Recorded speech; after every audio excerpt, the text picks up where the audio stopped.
한국의 말도 안 되는 기술력에 미국이 긴장하는 상황이라는데요. 무슨 일인지 바로 사연 들어보시죠. 잠깐, 시청 전 구독 버튼 꼭 부탁드려요. 안녕하세요. 저는 리사 워커입니다. 미국 국방부 산하 랜드 연구소에서 전략 분석가로 일하고 있어요. 공군 조종사 출신이라 항공 전력에 대해서는 누구보다 잘 안다고 자부하죠. 하지만 2024년 말 제가 한국에 파견되면서 겪은 일들은 정말 예상치 못한 것들이었습니다. 워싱턴 DC 펜타곤 지하 3층 국방부 전략기획실 회의실에서 긴급 회의가 소집되었습니다. 이른 아침 7시부터 시작된 회의였는데 참석자들의 표정은 모두 심각했어요. 회의실 중앙에는 대형 스크린이 설치되어 있었고 화면에는 한국의 차세대 전투기 KF-21 보라매의 시험비행 영상이 반복 재생되고 있었습니다. 여러분, KF-21이 올해 초도 비행에 성공했습니다. 문제는 이 전투기에 우리 기술이 얼마나 들어갔는지, 그리고 그 기술이 제대로 통제되고 있는지 여부입니다. 국방부 차관보 데이비드 헨슨이 엄중한 목소리로 말했습니다. 저는 그 순간 묘한 기분이 들었어요. 동맹국의 성과를 축하하기보다는 감시하려는 분위기였거든요. 회의실 안의 공기는 무겁고 긴장감이 감돌았습니다. 화면 속 KF-21은 우아하게 하늘을 가르며 날아가고 있었어요. 외형만 보면 확실히 현대적인 스텔스 전투기의 모습을 갖추고 있었습니다. 회의실 참석자들은 25명 정도였는데 대부분 항공 관련 부서의 고위 관계자들이었어요. 국방정보국, 공군본부, 방위산업청 관계자들까지 모인 상황이었죠. 특히 우리가 주목해야 할 부분은 전자전 체계와 적외선 탐지 추적 시스템, 그리고 능동형 전자주사 배열 레이더입니다. 이 기술들이 우리 기술을 기반으로 한 것인지 확인이 필요합니다. 항공전력 담당관이 레이저 포인터로 화면을 가리키며 설명했습니다. 저는 조종사 시절 이런 시스템들을 직접 다뤄본 경험이 있어서 그들이 왜 이렇게 민감해하는지 이해할 수 있었어요. 이런 기술들은 단순히 전투기의 성능을 좌우하는 게 아니라 공중작전의 패러다임 자체를 바꿀 수 있는 핵심 기술들이었거든요. 헨슨 차관보가 다시 입을 열었습니다. 더 중요한 건 한국이 이 기술들을 어떻게 활용하고 있는지, 그리고 혹시 우리가 모르는 독자적인 발전을 이뤄냈는지 파악하는 것입니다.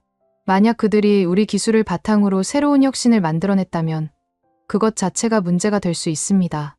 회의가 진행되면서 저는 점점 더 복잡한 심정이 되었습니다.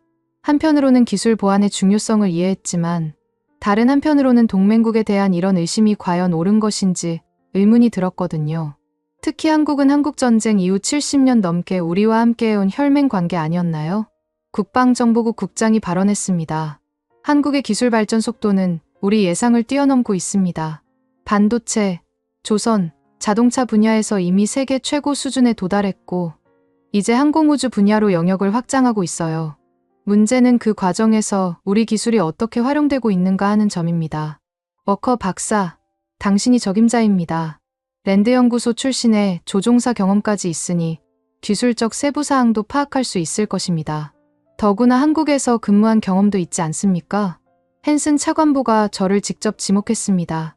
사실 이 임무에 제가 선발될 거라는 건 어느 정도 예상하고 있었어요. 전투기 조종사로 10년간 복무한 경험에 전략 분석 전문성까지 갖춘 인력이 많지 않았거든요. 게다가 2018년 오산 기지에서 6개월간 근무했던 경험까지 있었으니까요. 한국 측에서는 기술 교류와 협력 강화 차원에서 우리 전문가 파견을 환영한다고 했습니다. 표면적으로는 협력 방안 논의지만 실제로는 철저한 기술 평가가 이뤄져야 합니다. 제가 받은 임무는 명확했습니다. 한국의 KF-21 개발 현황을 면밀히 관찰하고 미국 기술의 유출 여부를 확인하는 것이었어요.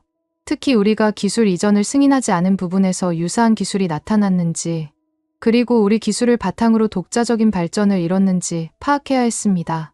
하지만 동시에 마음 한편으로는 불편함도 느꼈습니다. 동맹국에 스파이를 보내는 것 같은 기분이었거든요. 물론 공식적으로는 기술 교류 차원의 방문이었지만 실제 목적은 감시와 사찰에 가까웠으니까요. 공군 본부 정보 담당관이 추가 설명을 했습니다. 한국은 현재 인도네시아와 공동 개발 형태로 KF-21 프로젝트를 진행하고 있습니다. 만약 이 기술이 제3국으로 확산된다면 우리 기술의 확산 통제에 심각한 문제가 될 수 있어요. 회의가 끝나고 동료들과 간단한 브리핑을 나누는 자리에서 분위기는 더욱 노골적이었어요. 펜타곤 지하 카페테리아에서 커피를 마시며 나눈 대화는 지금도 생생히 기억납니다. 형광등 불빛 아래서 동료들의 얼굴에는 냉소와 우월감이 섞여 있었어요. KF-21. 그거 결국 F-35의 싸구려 복사품 아니야? 스텔스 성능도 우리 것에 비하면 한참 떨어질 거고. 항공 무기체계 담당 존 메슨이 비웃듯이 말했습니다. 그의 표정에는 명백한 경멸이 섞여 있었어요. 메슨은 록히드 마틴 출신으로 F-35 개발에 직접 참여했던 경험이 있었거든요. 한국이 뭘 할 수 있겠어. 우리 기술 조합해서 겨우 만든 거지. 엔진도 우리 제너럴 일렉트릭 거 쓰고 있잖아. 결국 핵심 기술은 다 우리 것이라는 얘기야. 정보 분석관 제니퍼 로즈가 동조했습니다. 맞아. 레이더 기술도 우리 레이시온 기술 베이스고 전자전 장비도 결국 우리 시스템의 변형일 뿐이야. 한국이 독자적으로 뭘 만들 수 있겠어? 그래도 확인은 해야죠. 혹시 우리 기술이 새 나갔을 수도 있으니까. 특히 스텔스 기술 같은 민감한 부분에서 말이야. 중국이나 러시아로 기술이 흘러갈 가능성도 배제할 수 없고. 동료들의 이런 반응을 들으면서 저는 입을 다물고 있었습니다. 물론 미국 기술의 우수성에 대해서는 의심의 여지가 없었지만 실제로 보지도 않고 단정하는 건 조금 성급하다는 생각이 들었거든요. 특히 2018년 오산 기지에서 함께 훈련했던 박민수 중령의 모습이 떠올랐습니다. 그는 F-16을 조종했는데 기술에 대한 이해도가 정말 놀라웠어요. 단순히 조종 실력만 좋은 게 아니라 항공기 시스템 전반에 대한 깊은 지식을 갖고 있었거든요. 전자전 상황에서의 대응 능력도 뛰어났고 새로운 전술에 대한 적응력도 인상적이었어요. 리사, 너는 어떻게 생각해? 한국이 정말 독자적인 기술로 전투기를 만들 수 있을까? 너 한국에서 근무해봤잖아. 메슨이 저에게 물었습니다. 동료들의 시선이 모두 저에게 집중되었어요. 저는 잠시 망설였다가 신중하게 답했습니다. 실제로 보면 다를 수 있다고 생각합니다. 한국의 기술 발전 속도를 고려하면 우리가 예상하는 것보다 더 진전된 부분이 있을 수도 있어요. 특히 시스템 통합 능력 같은 부분에서는 독특한 접근 방식이 있을 것 같습니다. 제 답변에 동료들은 다소 의외라는 표정을 지었습니다. 사실 저도 한국의 기술력을 과소평가하는 분위기가 불편했어요. 하지만 저는 확신이 있었습니다. 조종사 시절 한국에서 합동 훈련을 받을 때 봤던 그들의 체계적이고 치밀한 접근 방식을 기억하고 있었거든요. 로즈가 비꼬듯이 말했습니다. 그래봤자 결국 우리 기술의 조합 아니야? 혁신적인 뭔가를 만들어낼 수 있을까? 가서 보면 알겠지. 어차피 우리 기술 없이는 제대로 된 전투기 못 만들어. 메슨이 어깨를 으쓱하며 말했습니다. 하지만 저는 그렇게 단순하지 않을 거라는 예감이 들었어요. 출국 전날 중앙정보부에서 온 담당자가 저에게 기밀 파일을 전달했습니다. 랭글리에 있는 중앙정보부 본부에서 온 에이전트 톰 스미스였어요. 40대 중반의 단정한 인상을 가진 그는 회색 정장을 입고 검은 가방을 들고 있었습니다. 만남의 장소는 워싱턴 다운타운의 한 조용한 카페였어요. 두꺼운 봉투 안에는 KF-21 개발 과정에 대한 정보들이 들어있었습니다. 한국은 우리 기술을 상당 부분 활용했을 것으로 추정됩니다. 특히 전자전 체계와 적외선 탐지 추적 시스템, 능동형 전자주사 배열 레이더 부분에서 말이죠. 스미스가 파일을 넘기며 설명했습니다. 파일에는 한국의 국방과학연구소, 한국항공우주산업, 한화시스템 등 주요 개발 참여 업체들의 기술 수준과 미국 기술, 도입 현황이 상세히 정리되어 있었어요. 각 업체별로 어떤 기술을 언제 도입했는지, 그리고 그 기술들이 어떻게 활용되고 있는지까지 자세히 나와 있었습니다. 중요한 건 이 업체들이 우리 기술을 단순히 사용하는 수준을 넘어서 독자적인 개량을 했는지 여부입니다. 특히 한화시스템의 경우 최근 몇 년간 레이더 기술 분야에서 급속한 발전을 보이고 있어요. 스미스가 특정 페이지를 가리키며 설명했습니다. 한화시스템의 기술 발전 현황을 보니 정말 놀라웠어요. 2020년대 들어 레이더 관련 특허 출원이 급증했고 독자적인 연구개발 투자도 크게 늘어났더군요. 혹시 가능하다면 이런 시스템들에 직접 접근해 보십시오. 우리 기술의 활용도와 독립성 수준을 파악하는 게 중요합니다. 특히 레이더 탐지 거리나 스텔스 성능 같은 핵심 사양들 말이죠. 그런 민감한 정보를 그들이 공개할까요? 제가 물었습니다. 스미스는 의미심장한 미소를 지었어요.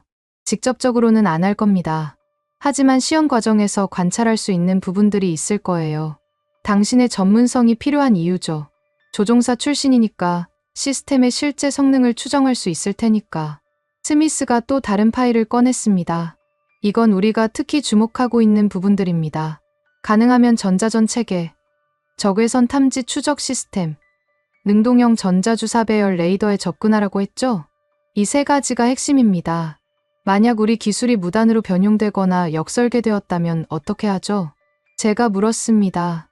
스미스는 잠시 망설이다가 답했어요. 그런 상황이 발생하지 않기를 바라지만 만약 그렇다면 적절한 조치를 취해야겠죠. 기술 이전 협정 재검토부터 시작해서 말이에요. 최악의 경우 기술 협력 자체를 중단해야 할 수도 있습니다.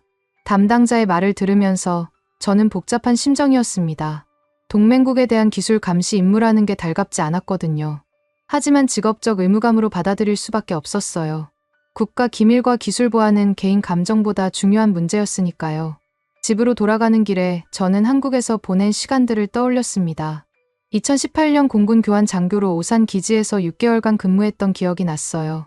그때 만난 한국 공군 조종사들은 정말 인상적이었습니다.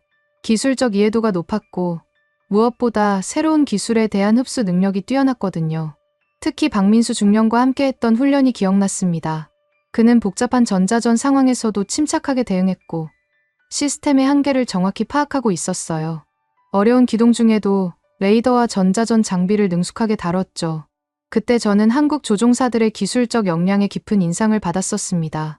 또 다른 기억도 떠올랐어요. 이영우 소령과 함께한 야간 훈련에서였는데 그는 적외선 탐지 시스템을 정말 창의적으로 활용하더군요. 매뉴얼에 없는 독특한 기법들을 사용해서 탐지 효율을 높이는 모습을 봤거든요. 혹시 내가 놓치고 있는 게 있을까? 그런 생각이 들었습니다. 미국 중심의 시각에서 벗어나 객관적으로 평가해야 한다는 의무감도 느꼈어요.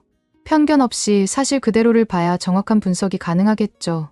한국행 비행기 안에서 저는 창문 너머로 펼쳐진 태평양을 바라보며 생각에 잠겼습니다. 14시간짜리 장거리 비행이었는데 잠을 이룰 수가 없었어요.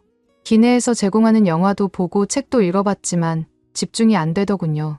난 지금 동맹국의 감시자로 간다. 참 아이러니하군. 좌석에 앉아 있으면서 저는 계속 복잡한 생각에 빠져 있었습니다.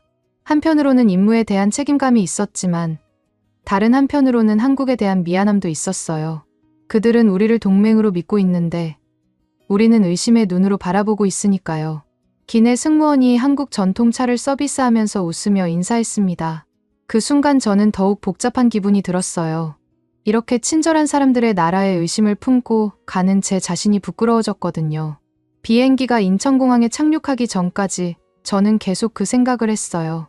과연 한국이 만든 전투기는 어떨까? 정말 미국 기술의 조합품일까? 아니면 독자적인 무언가가 있을까? 그리고 만약 정말 뛰어난 기술을 보유하고 있다면 우리는 어떻게 대응해야 할까? 첫 번째 일정은 경상남도 사천에 있는 한국항공우주산업, 즉 KAI 본사 방문이었습니다. 거기서 국방과학연구소와 한화시스템 관계자들도 만나기로 되어 있었어요. 공군 관계자들과의 간담회도 예정되어 있었죠. 인천공항에서 사천까지 가는 길에 저는 한국의 변화된 모습에 놀랐습니다. 2018년에 왔을 때보다 훨씬 현대적이고 체계적으로 변해 있었어요. 고속도로 곳곳에 첨단 기술 단지들이 들어서 있었고 특히 항공우주 산업 관련 시설들이 눈에 띄게 늘어났더군요. 도로 표지판에서 보이는 기업 이름들도 이전보다 훨씬 다양했고 규모도 커진 것 같았어요. 경부고속도로를 달리면서 저는 차창 밖으로 보이는 풍경들을 유심히 관찰했습니다. 곳곳에 건설 중인 공장들이 보였고 특히 경상남도에 들어서면서부터는 항공우주 관련 기업들의 간판이 자주 눈에 띄었어요. 분명 이 나라는 항공산업에 많은 투자를 하고 있었습니다. 사천에 도착해서 호텔에 체크인한 후 저는 내일부터 시작될 일정을 점검했습니다. 표면적으로는 기술 교류와 협력 방안 논의였지만 실제로는 철저한 기술 사찰이 될 거라는 걸 알고 있었어요. 제가 봐야 할 것들의 목록을 다시 한번 확인했습니다. 호텔 방에서 첫날 밤을 보내며 저는 가져온 자료들을 다시 한번 검토했습니다. KF-21의 개발 과정, 참여 업체들의 역할, 그리고 예상되는 성능 수치들을 머릿속에 정리했어요. 내일부터는 이론이 아닌 실제를 봐야 했거든요. 특히 레이더 시스템과 전자전 장비, 스텔스 성능 같은 핵심 기술들을 어떻게 평가할지 계획을 세웠습니다. 책상 위에 펼쳐놓은 자료들을 보면서 저는 한국의 기술 발전 궤적을 추적해봤어요. 1990년대 KT1 기본훈련기부터 시작해서 T50 고등훈련기, 그리고 이제 KF-21까지 단계적으로 기술을 축적해온 과정이 보였습니다. 이건 단순한 기술 도입이 아니라 체계적인 기술 습득 과정이었어요. 그런데 그때까지만 해도 저는 몰랐습니다. 이번 출장이 제 인생관을 완전히 바꿔놓을 거라는 걸 말이에요.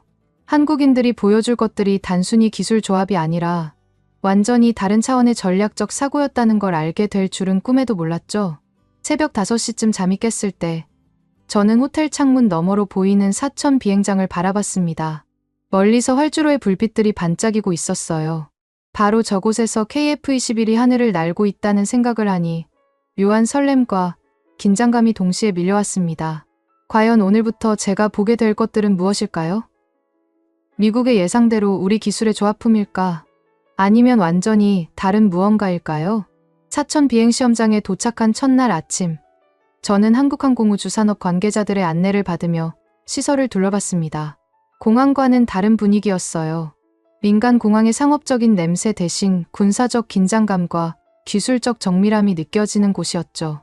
활주로 옆으로는 각종 측정 장비들이 설치되어 있었고 관제탑에는 최신 레이더 시스템들이 빼곡히 들어서 있었습니다. 워커 박사님, 오늘 저희가 준비한 프로그램은 KF-21 블록1의 실제 시험 비행 참관입니다. 직접 보시면서 성능을 평가해 보실 수 있을 거예요. 한국항공우주산업기술개발본부장 김철수 상무가 설명했습니다. 50대 초반으로 보이는 그는 차분하면서도 자신감 넘치는 모습이었어요.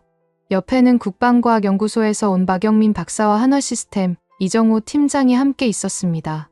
블록1이라고 하셨는데 다른 블록들과의 차이점은 무엇인가요? 제가 물었습니다. 김 상무가 친절하게 설명해 주더군요. 현재 시험 비행 중인 블록1은 기본 비행 성능과 외부 무장 탑재 능력을 검증하는 단계입니다. 블록2부터는 내부 무장창이 적용되고 블록3에서는 완전한 스텔스 성능과 무인기 연동 기술이 구현될 예정이에요. 단계적 개발 접근법이라는 점이 인상적이었습니다. 한 번에 모든 기능을 구현하려고 하지 않고 점진적으로 발전시켜 나가는 전략이었어요. 이런 접근 방식은 리스크를 줄이면서도 지속적인 기술 축적을 가능하게 하죠. 경납고에서 처음 KF-21을 직접 본 순간 저는 솔직히 놀랐습니다. 사진이나 영상으로 봤을 때와는 완전히 다른 인상이었어요. 실물은 훨씬 더 정교하고 세밀했습니다. 기체 표면의 마감 상태도 예상보다 훨씬 뛰어났고 스텔스를 위한 각도 처리도 매우 정밀하게 되어 있었어요. 현재 KF-21은 외부 무장 하드포인트를 10개 보유하고 있습니다. AIM-120 공대공 미사일과 AIM-9 근거리 공대공 미사일 탑재가 가능하고 각종 공대지 무기도 운용할 수 있어요. 이정호 팀장이 기체를 가리키며 설명했습니다. 무장 하드포인트들을 보니 확실히 다목적 전투기로서의 역할을 고려해서 설계된 것 같았어요. F-35와는 다른 접근 방식이었지만 나름의 논리가 있어 보였습니다. 엔진은 제너럴 일렉트릭의 F-414를 사용하고 계시는군요. 제가 엔진 부분을 보며 말했습니다. 김 상무가 고개를 끄덕였어요. 맞습니다. 하지만 이것도 단계적 접근의 일환이에요. 현재는 검증된 엔진을 사용하지만 향후에는 국산 엔진 개발도 계획하고 있습니다. 한화에어로스페이스에서 추진하고 있는 프로젝트죠. 드디어 시험 비행이 시작되었습니다. 활주로에서 이륙하는 KF-21의 모습을 보면서 저는 여러 가지를 관찰했어요. 이륙거리, 상승 각도, 기동 반응 속도 등을 주의 깊게 봤습니다. 조종사 시절의 경험을 바탕으로 성능을 추정해 보려고 했거든요. 저 조종사는 누구인가요? 제가 물었습니다. 김 상무가 답했어요. 우리 KAI의 수석 시험조종사 강현석 대령입니다. 공군에서 30년간 복무하다가 저희에 합류했어요. F-16, KF-16 모두 경험한 베테랑이죠. 하늘에서 KF-21이 보여준 기동 성능은 예상보다 훨씬 인상적이었습니다. 회전 반경이 생각보다 작았고 고속 기동 중에도 안정성을 잘 유지하고 있었어요. 특히 수직 상승 후 급강하는 기동에서는 기체의 반응성이 매우 좋아 보였습니다. 최대 마하 속도는 어느 정도인가요? 제가 물었습니다. 박영민 박사가 답했어요. 공식적으로는 마하 1.8 이상이라고 발표했습니다.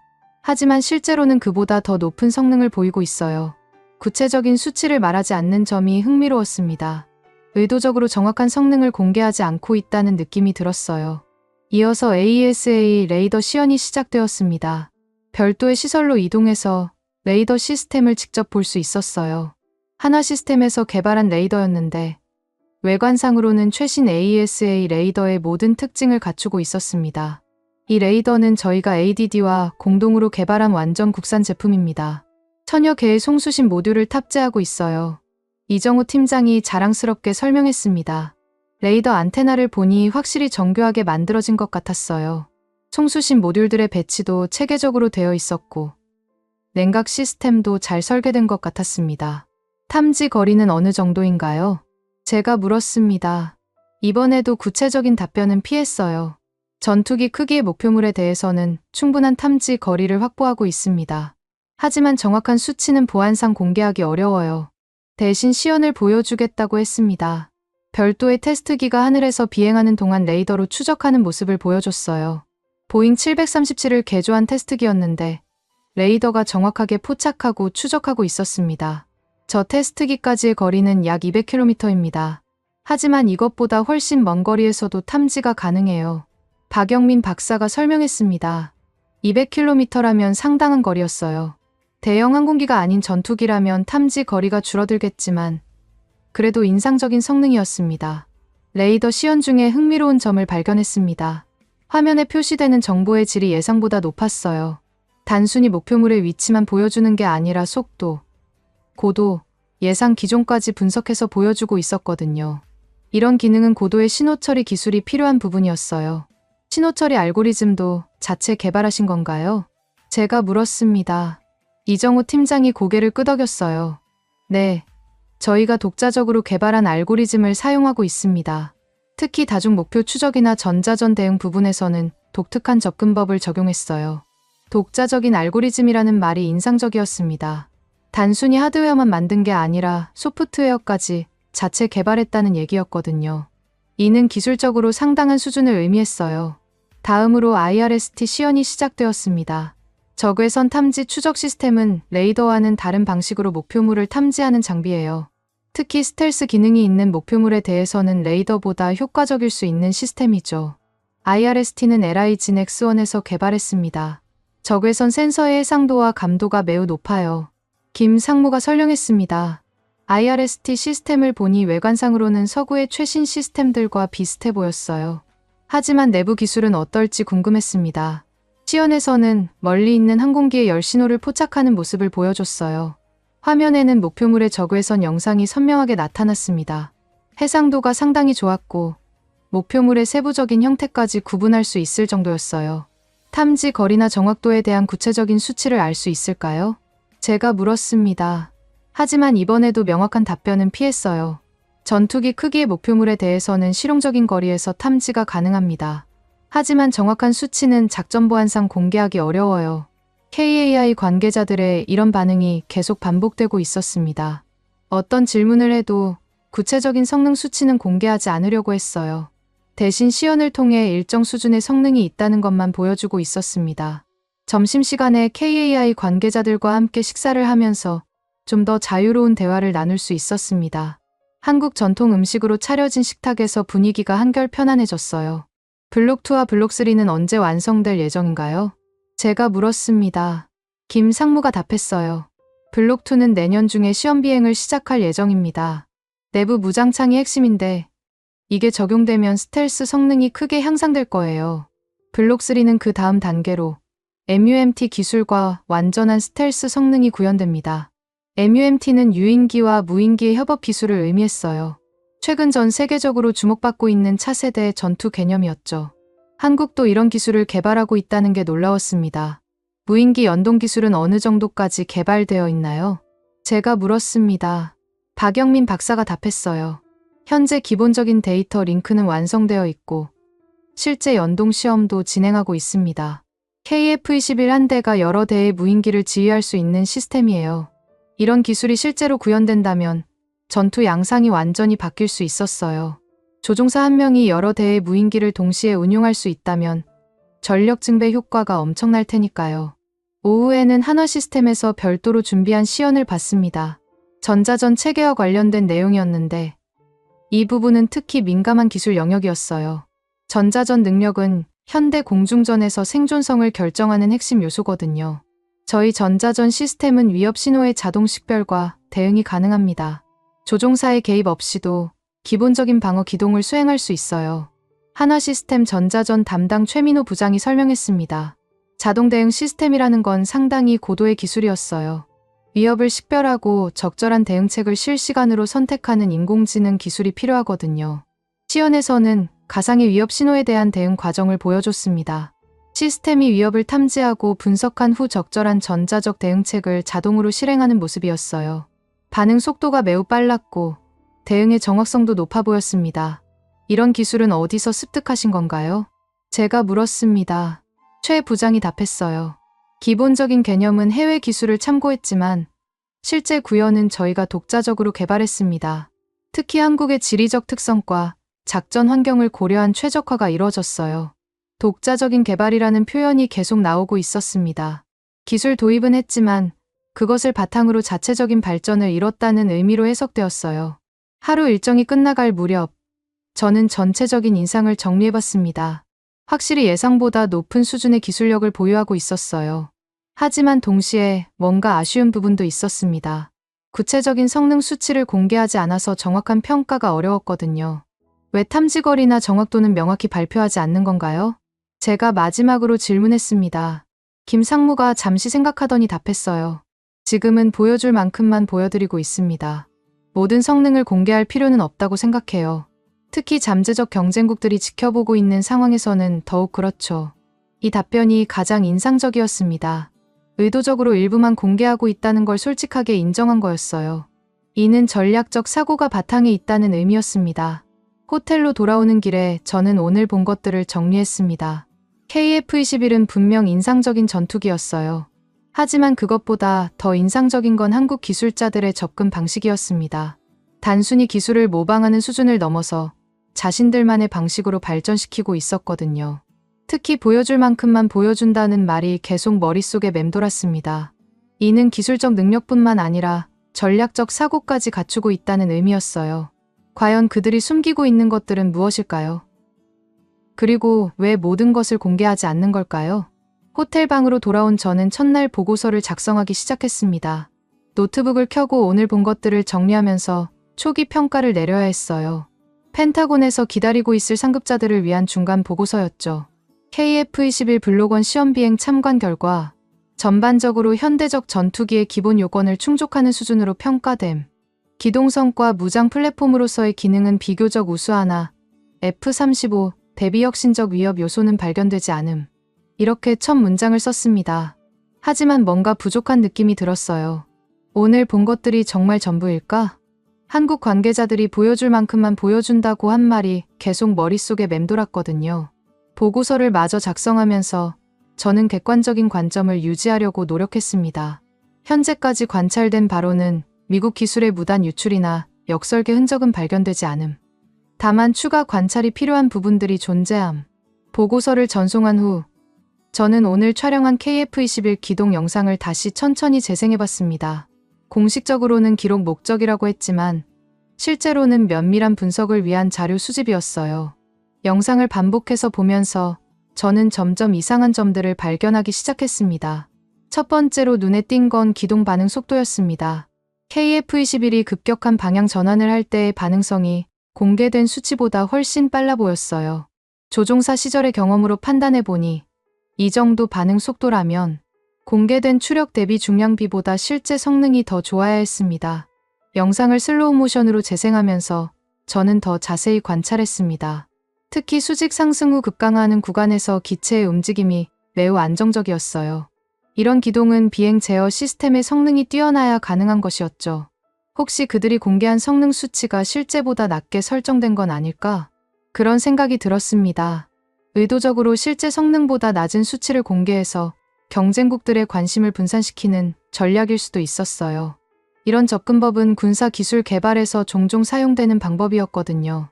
다음 날 아침, 한화 시스템 본사를 방문했습니다. 어제와는 다른 시설에서 좀 더 구체적인 기술 시연을 볼 수 있었어요. 특히 측정 장비들의 성능 시연이 인상적이었습니다. 이것은 저희가 개발한 다목적 전자광학 시스템입니다. 열영상, 가시광선, 레이저 거리 측정 기능이 통합되어 있어요. 한화시스템 광학기술팀 이수진 팀장이 설명했습니다. 장비를 직접 보니 외관부터가 예상보다 정교했어요. 렌즈의 품질이나 하우징의 마감 상태도 서구 선진국 제품들과 비교해도 뒤지지 않을 수준이었습니다. 시연에서는 수십 킬로미터 떨어진 목표물의 열신호를 포착하는 모습을 보여줬어요. 화면에 나타난 영상의 해상도가 놀라웠습니다. 멀리 있는 차량의 종류까지 구분할 수 있을 정도로 선명했거든요. 이 정도 해상도면 스텔스 항공기 탐지에도 효과적일 것 같은데요. 제가 물었습니다. 이 팀장이 의미심장한 미소를 지었어요. 네. 저그해선 기반 탐지는 레이더 스텔스 기능에 크게 영향받지 않죠. 특히 애프터버너를 사용하는 항공기라면 상당한 거리에서도 탐지가 가능해요. 이는 매우 중요한 의미였습니다. F-35 같은 스텔스 전투기도 저그해선 신호까지 완전히 차단할 수는 없거든요. 만약 한국의 저그해선 탐지 기술이 충분히 발달되어 있다면 스텔스 전투기에 대한 효과적인 대응 수단을 갖고 있다는 얘기였어요. 스텔스 적용 기술은 어느 정도까지 발전되어 있나요? 제가 조심스럽게 물었습니다. 이번에는 한화시스템 스텔스 기술부 정현우 부장이 답했어요. 현재 블록1은 기본적인 스텔스 처리만 되어 있지만 블록3에서는 전면적인 스텔스 성능이 구현됩니다. 특히 RAM 재질 적용과 형상 최적화를 통해 상당한 수준의 스텔스 성능을 달성할 예정이에요. 구체적인 수치는 역시 공개하지 않았지만 자신감 있는 톤이 인상적이었습니다. 그들이 스텔스 기술에 대해서도 상당한 자신감을 갖고 있다는 게 느껴졌어요. 점심시간에는 한국 공군 조종사들과의 간담회가 있었습니다. 실제로 KF-21 시험비행에 참여하고 있는 조종사들이었어요. 이들의 이야기가 가장 솔직하고 현실적일 거라고 생각했습니다. KF-21의 실제 조종감은 어떤가요? 제가 물었습니다. 공군 시험비행단 김영수 중령이 답했어요. 솔직히 말하면 예상보다 훨씬 좋습니다. 특히 저속 기동성이 뛰어나고 고속에서의 안정성도 우수해요. F-16과 비교해도 확실히 한 단계 위의 성능이라고 느껴집니다. 이런 평가는 매우 중요했습니다. 실제로 조종해본 사람의 경험담이었거든요. 김중령은 F-16을 수백 시간 조종한 베테랑이었기 때문에 그의 평가에는 신뢰성이 있었어요. 가장 인상적인 부분은 무엇인가요? 제가 추가로 물었습니다. 이번에는 또 다른 조종사인 박성민 소령이 답했어요. 기술보다 중요한 건 의사결정 속도예요. KF-21의 통합 시스템은 조종사가 상황을 판단하고 결정을 내리는 시간을 크게 단축시켜줍니다. 이게 실전에서는 생존성과 직결되죠. 의사결정 속도라는 관점이 흥미로웠습니다. 단순히 기동성이나 화력만이 아니라 정보 처리와 의사결정 지원 시스템의 중요성을 강조한 거였어요. 이는 현대 공중전의 핵심 요소 중 하나였습니다. 오후에는 다시 AESA 레이더에 대한 더 자세한 시연을 받습니다. 어제보다 더 구체적인 기능들을 보여줬는데 이 과정에서 저는 중요한 점을 발견했습니다. 레이더 화면에 표시되는 정보의 양과 질이 공개된 사양보다 훨씬 높았어요. 다중 목표 추적 능력이나 전자전 대응 기능 같은 부분에서 예상보다 뛰어난 성능을 보이고 있었거든요. 이 레이더의 송수신 모듈 수는 정확히 몇 개인가요? 제가 물었습니다. 한화시스템 레이더 개발팀 김태호 팀장이 답했어요. 공식적으로는 1000여 개라고 발표했지만 실제로는 그보다 더 많습니다. 정확한 수치는 보안상 공개하기 어려워요. 공개 정보와 실제 사양이 다르다는 걸 간접적으로 시인한 거였어요. 이는 매우 중요한 발견이었습니다. 한국이 의도적으로 실제 성능보다 낮은 수치를 공개하고 있을 가능성이 높아졌거든요. 시연 과정에서 또 다른 흥미로운 점을 발견했습니다. 레이더가 스텔스 기능이 있는 모의 목표물을 탐지하는 시연이었는데 탐지 성능이 예상보다 훨씬 좋았어요. 물론 실제 스텔스 전투기는 아니었지만 그래도 인상적인 결과였습니다. 저주파 대역을 활용한 탐지 기법도 적용되어 있나요? 제가 기술적인 질문을 했습니다. 김 팀장이 놀란 표정을 지었어요. 역시 전문가시군요. 네. 다양한 주파수 대역을 활용한 복합 탐지 기법을 사용하고 있습니다. 이를 통해 스텔스 목표물에 대한 탐지 능력을 향상시켰어요. 이런 기술은 매우 고도의 레이더 기술이었습니다. 단순히 고주파만 사용하는 게 아니라 여러 주파수 대역을 조합해서 사용하는 방식이었거든요. 이를 통해 스텔스 기능의 효과를 상당 부분 무력화할 수 있었어요. 하루 일정을 마치고 호텔로 돌아오는 길에 저는 미국 본부에 중간 보고를 했습니다. 보안 회선을 통해 워싱턴의 상급자와 통화했어요. 현재까지의 평가는 어떻습니까? 국방부 차관보 헨슨이 물었습니다. 저는 신중하게 답했어요. 예상보다 높은 수준의 기술력을 보유하고 있습니다. 특히 주목할 점은 한국이 모든 성능을 공개하지 않고 있다는 것입니다. 공개된 사양과 실제 관찰된 성능 사이의 차이가 있어요. 어떤 종류의 차이입니까? 레이더 성능, 기동성, 탐지 능력 등 여러 분야에서 공개 수치보다 실제 성능이 더 좋아 보입니다. 의도적으로 성능을 과소 공개하고 있을 가능성이 높습니다. 통화 후 저는 호텔 방에서 오늘의 관찰 기록을 정리했습니다. 점점 더 분명해지는 것은 한국이 전략적으로 정보를 관리하고 있다는 점이었어요. 단순히 기술 부족으로 성능을 공개하지 못하는 게 아니라 의도적으로 선택적 공개를 하고 있었습니다. 특히 인상적이었던 건 한국 기술자들의 자신감이었어요. 질문에 대한 답변에서 기술적 확신이 느껴졌고 미래 계획에 대해서도 구체적인 로드맵을 갖고 있었습니다. 이는 단순한 기술 모방이 아니라 독자적인 발전 계획을 갖고 있다는 의미였어요. 마지막으로 제가 내린 잠정적 결론은 이것이었습니다. 혹시 이들이 보여준 게 전부가 아니라면? 이 질문이 앞으로 제 조사의 핵심이 될 것 같았습니다. 한국이 정말로 숨기고 있는 기술들이 있다면 그것들은 무엇일까요? 그리고 왜 숨기고 있는 걸까요? 이런 궁금증이 저를 더 깊은 조사로 이끌고 있었습니다. 한국에서의 조사를 마치고 며칠 후 저는 폴란드 바르샤바에서 열리는 나토 및 OASD 공동 주관 방산 전략 포럼에 참석하게 되었습니다. 이 포럼은 매년 개최되는 중요한 국제 회의로 서구 주요국들의 방산 정책과 전략을 논의하는 자리였어요. 올해는 특히 아시아 태평양 지역의 신흥 방산 기술에 대한 평가가 주요 안건 중 하나였습니다. 바르샤바의 인터컨티넨탈 호텔 대회의실에는 각국의 방산 전문가들이 모여 있었습니다.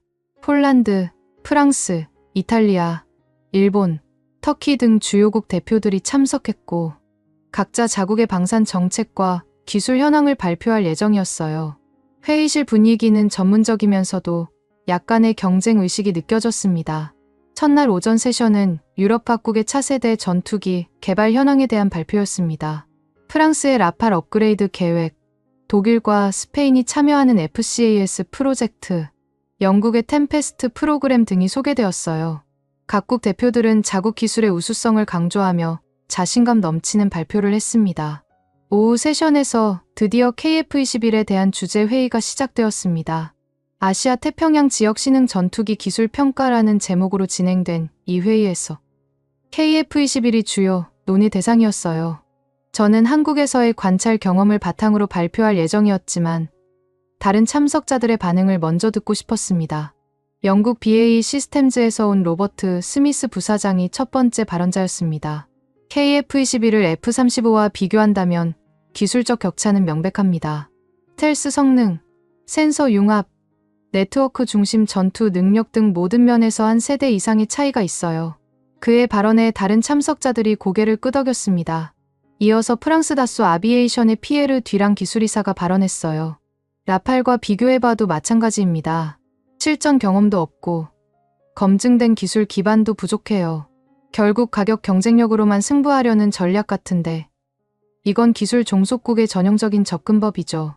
회의실 분위기가 점점 KF-21에 대해 회의적으로 변해가고 있었습니다. 이탈리아 레오나르도의 안토니오 로시 부사장도 비슷한 논조로 발언했어요. 유럽의 관점에서 보면 KF-21은 기존 기술들의 조합에 불과합니다. 혁신적인 요소를 찾기 어려워요. 일본 미쓰비시 중공업의 다나카 히로시 이사가 가장 노골적인 비판을 했습니다. 실전 경험이 전무한 상태에서 수출을 논의하는 것 자체가 무책임하다고 봅니다. 내부 무장창도 없는 상태에서 차세대 전투기라고 할 수 있을까요? 단가로만 경쟁하는 것은 기술 종속국의 한계를 보여주는 것 같습니다. 저는 이런 반응들을 조용히 관찰하고 있었습니다. 대체로 비웃음과 경계심이 섞인 반응이었어요. KF-21을 진짜 위협으로 보는 사람은 거의 없어 보였습니다. 오히려 기술적으로 뒤떨어진 저가 제품 정도로 인식하고 있었어요. 터키 TAI의 메흐메트 오즈칸 부사장이 조금 다른 관점을 제시했습니다. 가격 경쟁력도 무시할 수 없는 요소입니다. 많은 국가들이 고성능보다는 적절한 성능의 합리적 가격을 원하고 있어요. 그런 면에서 KF21은 틈새 시장을 노리고 있는 것 같습니다. 하지만 영국 대표 스미스가 즉시 반박했어요. 그런 접근법은 단기적으로는 성공할 수 있지만 장기적으로는 기술 발전을 저해합니다. 결국 선진국 기술에 의존할 수밖에 없게 되죠. 이때 한국 대표단이 간단한 발언 기회를 요청했습니다. 한국항공우주산업에서 온 김철수 상무가 마이크를 잡았어요. 저는 그가 어떤 반응을 보일지 궁금했습니다. 여러 선진국 동료들의 평가에 감사드립니다. 다만 저희는 성능보다는 실전이 모든 것을 증명할 것이라고 생각합니다. 기술의 진정한 가치는 실제 운용에서 나타나는 것이니까요. 김 상무의 발언은 의외로 짧고 절제되어 있었습니다. 구체적인 반박도 없고 기술적 우수성을 강조하지도 않았어요. 그냥 짧게 한마디 하고 끝이었습니다. 저는 이런 반응이 매우 흥미로웠습니다. 일반적으로 자국 제품에 대한 비판을 받으면 적극적으로 반박하거나 우수성을 강조하기 마련인데 한국 대표는 그러지 않았거든요. 마치 굳이 변명하거나 설명할 필요를 느끼지 않는다는 듯한 태도였어요. 저는 속으로 생각했습니다. 그들은 일부러 대응하지 않았다. 왜? 회의가 진행되면서 다른 참석자들의 반응을 더 자세히 관찰할 수 있었습니다. 대부분 KF21을 심각한 경쟁 상대로 보지 않고 있었어요. 오히려 시장을 교란하는 저가 제품 정도로 인식하고 있었습니다. 폴란드 PGL의 얀 코발스키 이사가 발언했습니다. 동유럽 시장에서는 가격이 중요한 요소입니다. 하지만 성능과 신뢰성을 포기할 수는 없어요. KF21이 과연 우리의 요구를 만족시킬 수 있을지 의문입니다. 프랑스 대표 듀랑이 다시 발언했어요. 결국 핵심 기술은 서구에서 나온 것들입니다. 엔진, 레이더, 전자전 시스템 등 중요한 부분들이 모두 그렇죠. 한국이 독자적으로 기여한 부분이 얼마나 될까요? 이런 지적들에 대해 한국 대표단은 여전히 적극적인 반박을 하지 않았습니다. 김 상무는 그냥 조용히 듣고 있을 뿐이었어요. 가끔 동료들과 작은 목소리로 대화를 나누긴 했지만 공개적인 반박은 하지 않았습니다. 저는 이런 모습을 보면서 점점 더 궁금해졌습니다. 일반적으로 이런 상황에서는 자국 제품을 적극적으로 홍보하거나 변호하기 마련인데 한국 대표들은 왜 그러지 않는 걸까요? 정말로 할 말이 없는 걸까? 아니면 다른 이유가 있는 걸까? 저녁 만찬에서 저는 일본 대표 다나카와 개별적으로 대화할 기회가 있었습니다. 호텔 레스토랑에서 와인을 마시며 좀 더 솔직한 대화를 나눴어요. 다나카 이사님은 KF21을 어떻게 평가하시나요? 제가 물었습니다. 다나카가 와인 잔을 돌리며 답했어요. 솔직히 말하면 위협적이지 않습니다. 한국의 방산 기술은 아직 일본에 비해 한 세대 정도 뒤떨어져 있어요. 특히 시스템 통합 능력에서 차이가 많이 납니다. 그럼에도 불구하고 국제 시장에서는 어느 정도 성과를 거둘 가능성이 있다고 보시나요? 가격 때문에 일부 시장에서는 성공할 수도 있겠죠. 하지만 그건 진정한 기술 경쟁력과는 다른 문제입니다.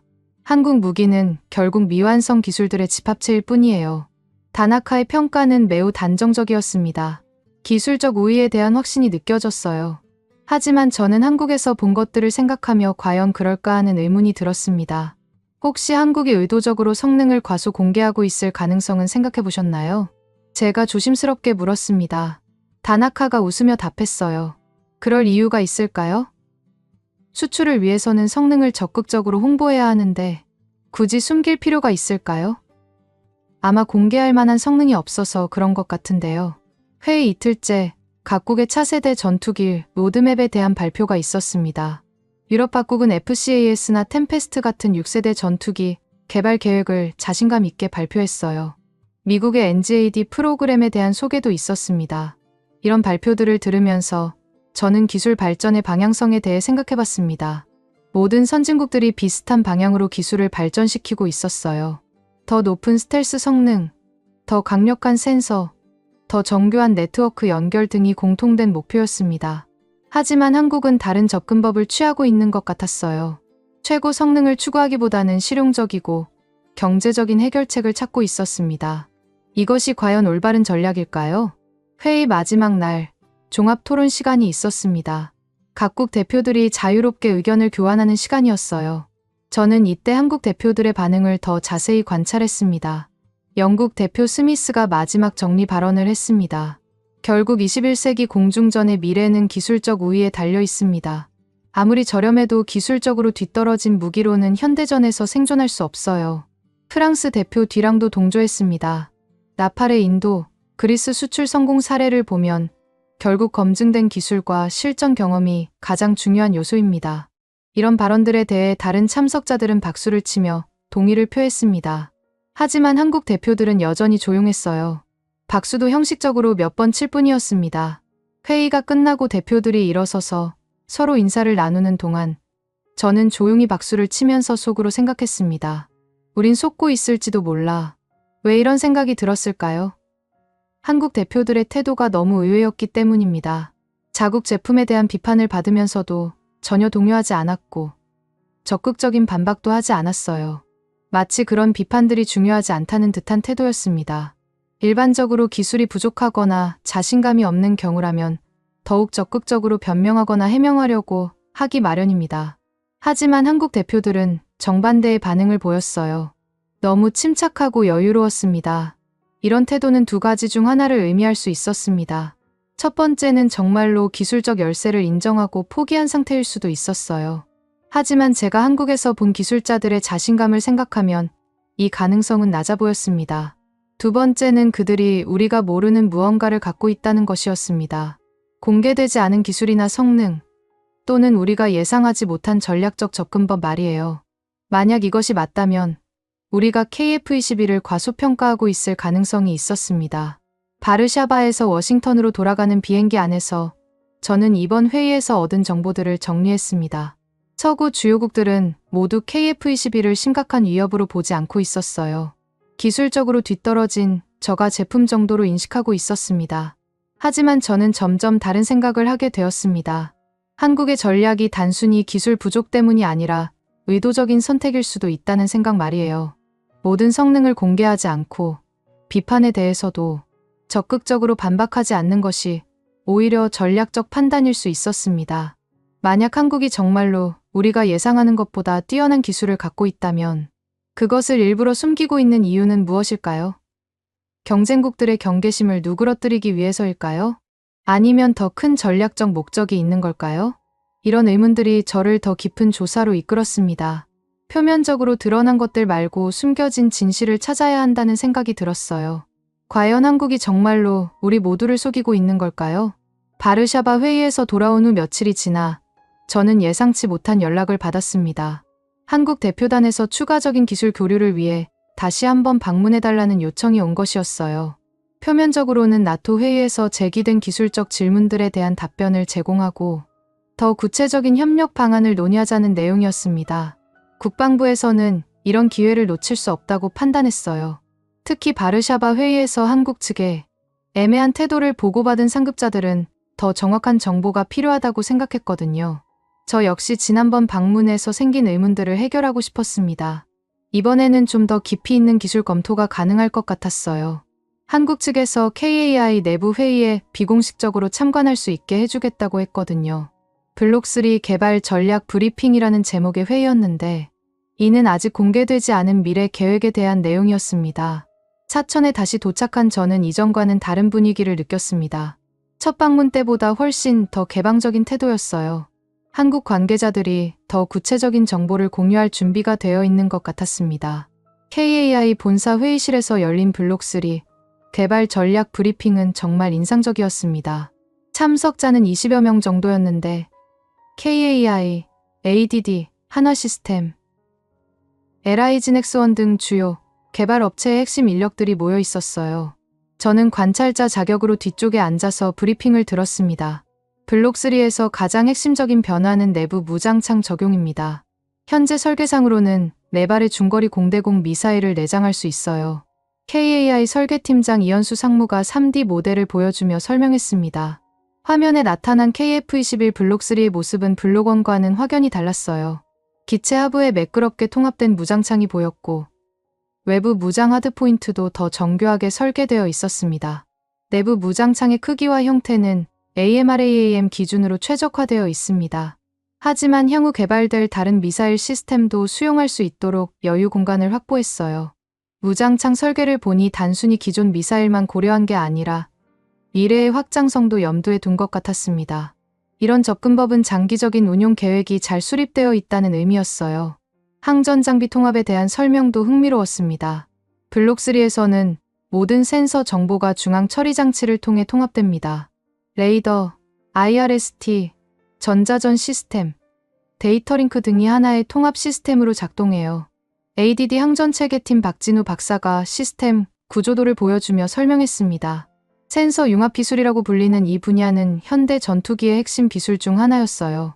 여러 센서에서 오는 정보를 종합해서 조종사에게 통합된 상황 정보를 제공하는 기술이었습니다.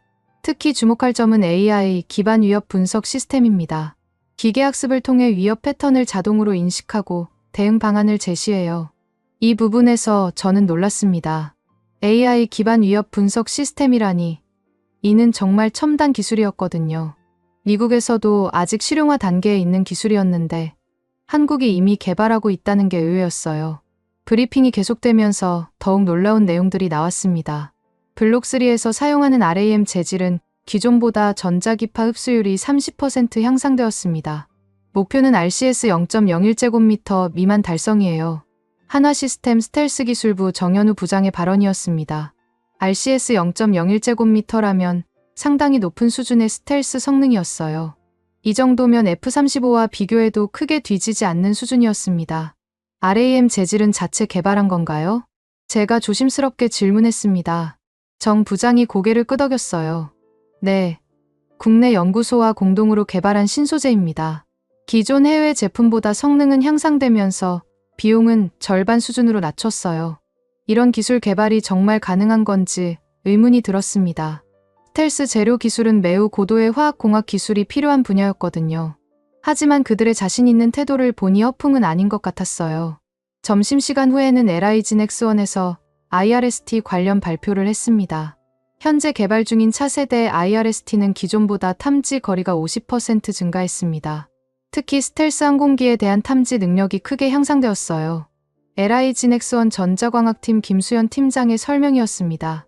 그가 보여준 열지도 분석 보고서는 정말 놀라웠어요.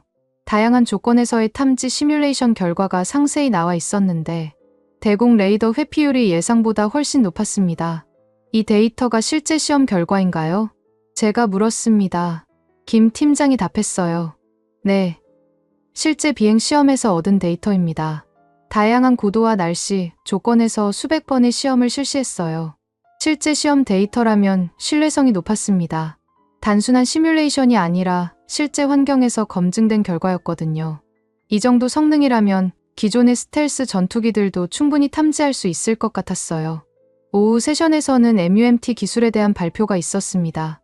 AI 기반 전투기 자동 전술 판단 체계는 현재 실증 단계에 있습니다. KF-21 한 대가 최대 8대의 무인기를 동시에 지휘할 수 있어요. ADD MUMT팀 최영우 박사의 설명이었습니다. 화면에는 복잡한 시스템 구조도가 나타났는데 유인기와 무인기 간의 데이터 교환 과정이 상세히 표시되어 있었어요. 무인기는 어떤 기종을 사용하시나요? 제가 물었습니다. 최 박사가 답했어요. 현재는 KUSFC라는 시험용 무인기를 사용하고 있습니다. 하지만 실전에서는 다양한 종류의 무인기와 연동할 수 있도록 개방형 구조로 설계했어요. 개방형 구조라는 점이 인상적이었습니다. 특정 무인기에만 국한되지 않고 다양한 플랫폼과 연동할 수 있다는 의미였거든요. 이런 유연성은 실전에서 매우 중요한 요소였어요. 실제 연동 시험은 어느 정도까지 진행되었나요? 제가 추가로 물었습니다. 최 박사가 자신 있게 답했어요. 기본적인 데이터 링크는 완전히 검증되었고 현재는 복잡한 전술 상황에서의 협업 능력을 시험하고 있습니다. 올해 말까지는 완전한 시스템이 구축될 예정이에요. 이런 기술이 정말 구현된다면 전투 개념 자체가 바뀔 수 있었습니다. 조종사 한 명이 여러 대의 무인기를 지휘해서 다층적인 공격을 수행할 수 있다면 기존의 공중전 패러다임이 완전히 달라질 거였어요. 브리핑 마지막 부분에서 국방과학연구소 관계자가 전체적인 정리를 했습니다. 정확한 수치는 미공개입니다. 이는 전략적으로 제한되어 있는 사항이에요. ADD 종합기획팀 이상호 팀장의 발언이었습니다. 구체적인 성능 수치에 대한 질문들이 계속 나왔지만 여전히 명확한 답변은 피하고 있었어요. 왜 성능 수치를 공개하지 않으시는 건가요? 수출을 위해서는 구체적인 성능 홍보가 필요할 텐데요. 제가 직접적으로 물었습니다. 이 팀장이 잠시 생각하더니 의미심장한 답변을 했어요. 수출도 중요하지만 그보다 더 중요한 것들이 있습니다. 성능을 모두 공개하는 것이 항상 유리한 건 아니에요. 특히 잠재적 위협국들이 지켜보고 있는 상황에서는 더욱 그렇죠. 이 답변을 들으면서 저는 드디어 이해하기 시작했습니다. 그래, 이건 성능이 아니라 전략이다. 한국이 KF-21의 모든 성능을 공개하지 않는 이유가 단순히 기술적 부족 때문이 아니라는 걸 깨달았어요. 의도적으로 일부 성능을 숨기면서 경쟁국들의 경계심을 누그러뜨리는 전략적 판단이었던 거죠. 저녁에 호텔로 돌아와서 저는 오늘 들은 내용들을 정리했습니다. 블록3에서 구현될 기술들은 정말 인상적이었어요. 내부 무장창, 고성능 스텔스 재료, AI 기반 위협 분석, MUMT 기술 등은 모두 차세대 전투기에 필요한 핵심 기술들이었습니다. 특히 놀라웠던 건 이런 기술들이 단순한 계획이 아니라 실제 개발 중이라는 점이었어요. 시험 데이터도 있고 구체적인 일정도 있었습니다. 허풍이나 과장이 아니라 실제로 구현 가능한 기술들이었던 거죠. 하지만 동시에 의문도 생겼습니다. 이런 뛰어난 기술들을 왜 적극적으로 홍보하지 않는 걸까요? 바르샤바 회의에서도 왜 소극적인 태도를 보였던 걸까요? 다음 날 아침, 저는 한국 관계자들과 개별 면담 시간을 가졌습니다. KAI 김철수 상무와 1대1로 대화할 기회였어요. 어제 브리핑을 들으면서 정말 놀랐습니다. 이런 뛰어난 기술들을 왜 국제회의에서 적극적으로 홍보하지 않으시는 건가요? 제가 직접적으로 물었습니다. 김 상무가 잠시 망설이더니 솔직하게 답했어요. 워커 박사님, 모든 카드를 처음부터 공개하는 게 항상 좋은 전략은 아닙니다. 특히 군사 기술 분야에서는 더욱 그렇죠. 적절한 시기에 적절한 수준의 정보를 공개하는 것이 중요해요. 그럼 현재 공개된 성능들은 실제보다 낮게 설정된 건가요? 공개된 수치들은 최소 보장 성능입니다. 실제로는 그보다 더 좋은 결과를 얻고 있어요. 하지만 모든 것을 공개할 필요는 없다고 생각합니다. 김 상무의 이런 답변을 통해 저는 확신을 갖게 되었습니다. 한국이 의도적으로 성능을 과소 공개하고 있다는 것을요. 이는 매우 영리한 전략이었습니다. 경쟁국들이 과소평가하게 만들면서 동시에 기술 개발에 집중할 수 있는 시간을 벌 수 있었거든요. 면담이 끝나고 저는 마지막으로 시설을 둘러볼 기회가 있었습니다. 이번에는 일반 관람객들에게는 공개되지 않는 연구개발 시설도 볼 수 있었어요. 첨단 장비들과 연구 중인 프로토타입들을 보면서 한국의 기술력에 대한 인식이 완전히 바뀌었습니다. 특히 풍동 시험 시설에서 본 스텔스 테스트는 인상적이었어요.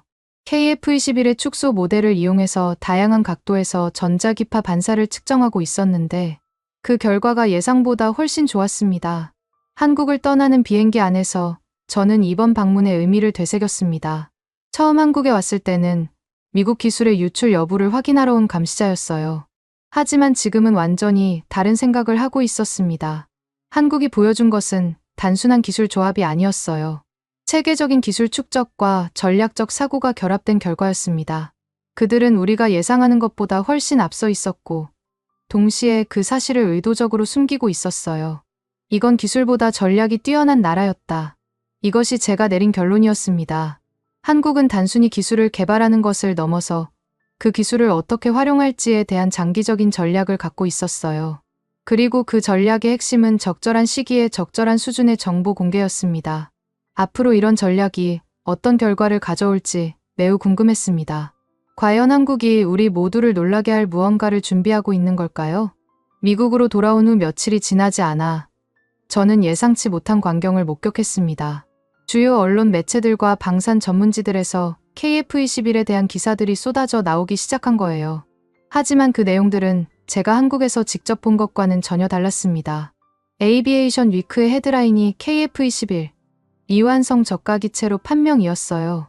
기사 내용을 읽어보니 제가 한국에서 관찰한 것들과는 완전히 다른 평가였습니다. 기본적인 비행 성능은 확보했으나 차세대 전투기로서의 핵심 기능들이 부족하다는 식의 내용이었죠. 제인스 디펜스 위클리도 비슷한 논조였습니다. KF-21의 스텔스 성능은 4.5세대 수준에 머물러 있으며 진정한 5세대 전투기와는 상당한 격차가 있다고 평가했어요. 센서 융합 기술이나 네트워크 중심 전투 능력도 서구, 선진국 대비 한 세대 뒤처져 있다고 분석했습니다. 더욱 놀라웠던 건 인터넷 커뮤니티와 소셜미디어의 반응이었어요. 유튜브의 군사 전문 채널들에서는 F-35와 비교할 수 없는 수준이라는 제목의 영상들이 인기를 끌고 있었습니다. 댓글들을 보니 대부분 KF-21을 조롱하거나 무시하는 내용들이었어요. 미국 국방 커뮤니티에서도 KF-21은 그저 값싼 대안일 뿐이라는 프레임이 확산되고 있었습니다. 랜드 연구소 내부에서도 비슷한 분위기였어요. 동료들은 역시 우리 예상이 맞았다며 안도하는 표정이었습니다. 하지만 저는 이런 분위기가 전혀 달갑지 않았어요. 언론의 보도 방식과 정보 왜곡의 분노가 치밀어 올랐습니다.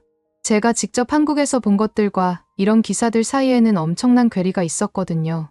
특히 문제였던 건 이런 평가들이 대부분 추측과 과거 데이터에 기반한 것들이라는 점이었습니다. 실제로 한국에 가서 최신 기술 시연을 본 사람은 거의 없었어요. 대부분 공개된 사양서나 2차 자료만으로 판단하고 있었습니다. 저는 더 이상 이런 상황을 방관할 수 없다고 생각했습니다. 진실을 알리고 객관적인 평가를 제시해야 한다는 사명감이 들었어요. 그래서 직접 논문 형식의 상세한 리포트를 작성하기로 결심했습니다. 제목을 현장에서 본 진실 KF-21에 대한 실증적 평가로 정했습니다. 단순한 기술 평가를 넘어서 한국의 전략적 접근법과 장기적 비전까지 포괄하는 종합적인 분석이 되도록 했어요. 첫 번째 섹션에서는 KF-21의 실제 기술 수준을 객관적으로 평가했습니다. AESA 레이더의 성능, IRST 시스템의 정확도, 전자전 능력 등을 제가 직접 관찰한 내용을 바탕으로 분석했어요.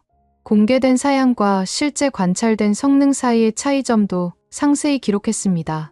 관찰 결과 KF-21의 AESA 레이더는 공개된 사양보다 우수한 성능을 보였다. 특히 다중 목표 추적 능력과 전자전 대응 기능에서 예상을 뛰어넘는 결과를 확인했다. 두 번째 섹션에서는 MUMT 기술과 AI 기반 전투 시스템에 대해 집중적으로 다뤘습니다. 이 부분은 기존 언론 보도에서 거의 언급되지 않았던 내용이었어요. 하지만 미래 공중전의 패러다임을 바꿀 수 있는 핵심 기술이었습니다. KF-21 블록3에서 구현될 MUMT 기술은 단순한 무인기 연동을 넘어서 AI 기반 전술 자동화까지 포함한다. 이는 현재 서구에서 개발 중인 차세대 전투 개념과 유사하거나 일부 측면에서는 더 진보된 접근법이다.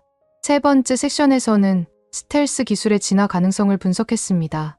블록3에서 적용될 신소재 RAM과 형상 최적화 기술에 대한 내용이었어요. 목표 RCS 수치와 그것이 의미하는 바를 기술적으로 해석했습니다. 블록3에서 목표로 하는 RCS 0.01제곱미터는 현실적으로 달성 가능한 수준이며 이는 F-35와 비교해도 경쟁력 있는 스텔스 성능을 의미한다. 하지만 가장 중요한 부분은 네 번째 섹션이었습니다. 그들은 왜 정확한 수치를 공개하지 않는가? 라는 제목으로 한국의 전략적 사고를 분석한 부분이었어요. 이 섹션에서 저는 5가지 논리로 한국의 접근법을 설명했습니다. 첫 번째는 기밀 보호였습니다. 핵심 성능 수치의 공개는 잠재적 적국에게 대응 방안 개발의 기회를 제공한다. 한국은 이를 방지하기 위해 의도적으로 일부 정보를 제한하고 있다. 두 번째는 역설계 차단이었어요. 상세한 기술 사양의 공개는 경쟁국의 역설계 시도를 용이하게 만든다. 특히 중국이나 러시아 같은 국가들의 기술 탈취 시도를 차단하는 효과가 있다. 세 번째는 동맹국 간 균형 유지였습니다. 미국을 비롯한 기존 강국들과의 관계에서 과도한 경쟁 의식을 불러일으키지 않으면서도 기술적 독립성을 확보하는 전략이다. 네 번째는 수출 유연성 확보였어요. 다양한 수출 대상국의 요구에 맞춰 성능을 조절할 수 있는 여지를 남겨두는 것이다. 모든 성능을 공개하면 이런 유연성이 제한된다.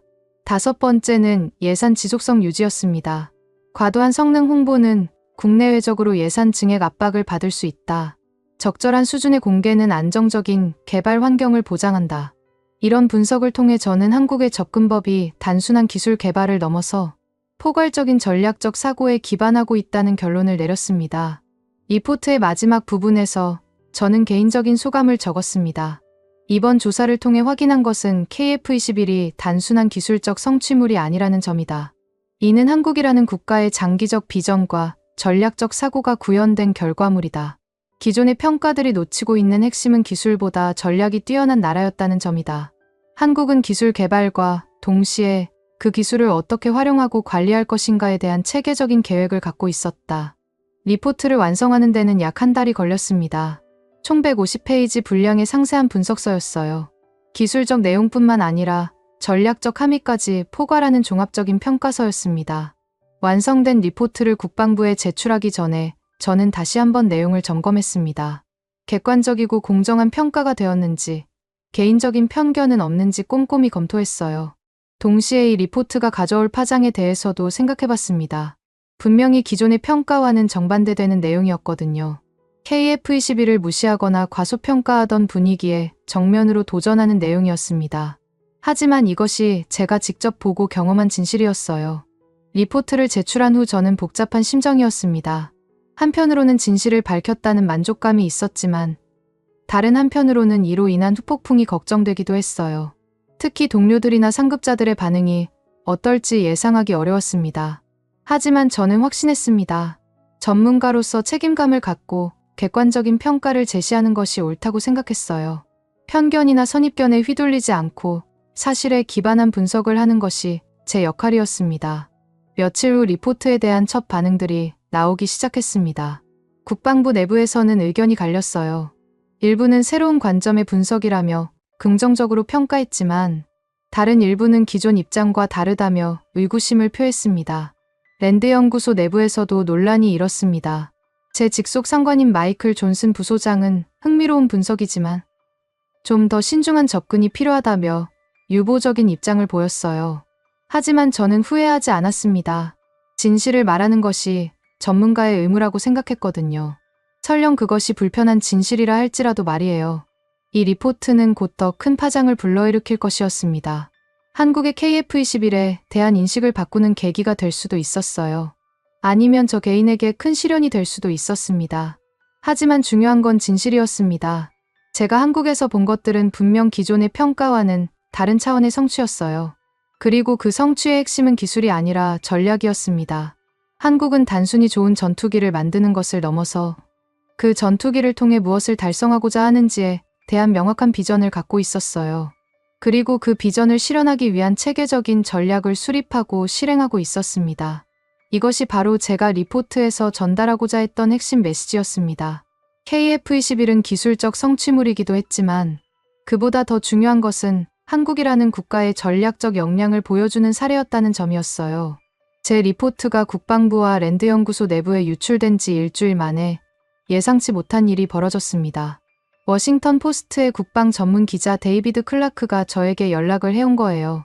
어떻게 리포트 내용을 알았는지는 모르겠지만 인터뷰를 요청했습니다.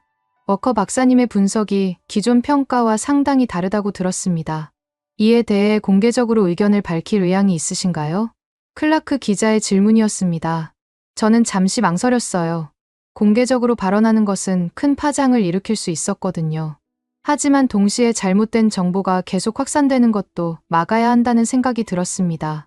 네, 사실에 기반한 객관적 평가라면 공개할 용의가 있습니다.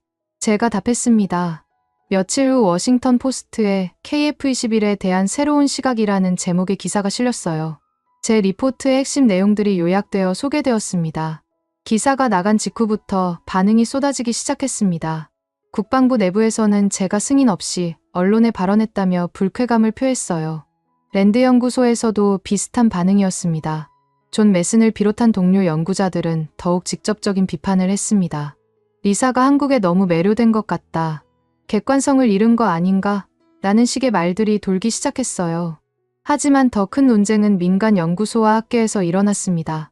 조지타운 대학교의 아시아 연구소에서 긴급 세미나가 열렸고 브루킹스 연구소에서도 관련 토론회가 개최되었어요.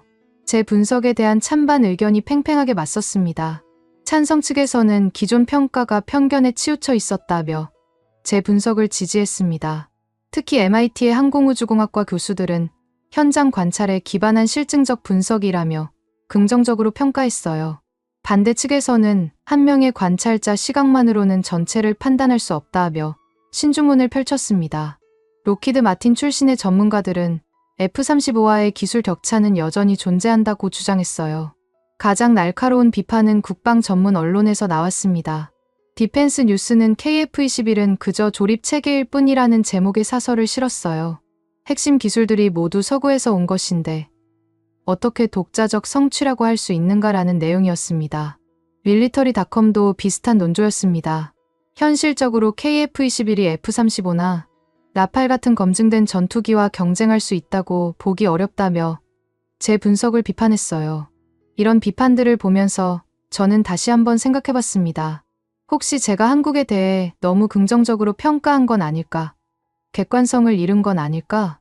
하지만 제가 직접 본 것들을 되돌아보면 확신이 섰습니다. 한국의 기술 수준과 전략적 접근법은 분명 기존 평가보다 훨씬 뛰어났어요. 단순히 조립 체계라고 치부하기에는 너무 정교하고 체계적이었습니다. 특히 인상적이었던 건 젊은 엔지니어들의 열정과 역량이었어요. 그들은 단순히 기존 기술을 따라하는 것이 아니라 더 나은 해결책을 찾으려고 노력하고 있었습니다. 이런 모습에서 저는 진정한 혁신의 가능성을 봤어요. 논쟁이 한창일 때 예상치 못한 소식이 들려왔습니다.